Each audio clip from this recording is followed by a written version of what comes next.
Hi everyone, welcome to manifest diaries.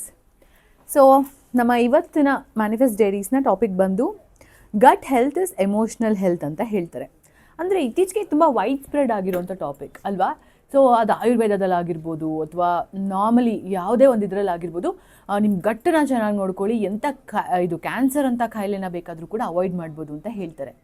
So ಎಲ್ಲೋ ಒಂದು ಕಡೆ ಇದ್ರ ಬಗ್ಗೆ ಯೋಚನೆ ಮಾಡಿದಾಗ ಇದು ನಿಜ ಅಂತ ಅನಿಸುತ್ತೆ.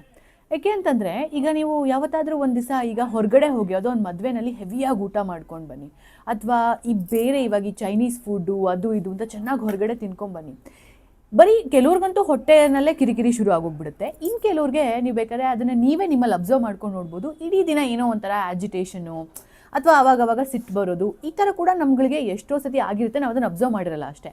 ಅದೇ ಈ ಸಾತ್ವಿಕವಾದಂಥ ಆಹಾರನ, ಹಣ್ಣುಗಳಾಗಿರ್ಬೋದು ಅಥವಾ ಟೈಮಿಗೆ ಕರೆಕ್ಟಾಗಿ ನೀರು ಕುಡಿಯೋದಾಗಿರ್ಬೋದು, ಅಥವಾ ಒಳ್ಳೆಯ ಒಂದು ಬ್ಯಾಲೆನ್ಸ್ಡ್ ಡಯಟ್ ಆಗಿರ್ಬೋದು, ಮನೆಯಲ್ಲಿ ಮಾಡಿರೋಂಥ ಒಂದು ಅನ್ನ ಸಾಂಬಾರು ಆಗಿರ್ಬೋದು, ಈ ಥರ ತಿಂದಾಗ ಗಟ್ ಅಷ್ಟೇ ಅಲ್ಲ, ಏನೋ ಒಂಥರ ಇಡೀ ದಿನ ಕಾಮ್ ಆ್ಯಂಡ್ ಪೀಸ್ಫುಲ್ ಆಗಿರುತ್ತೆ.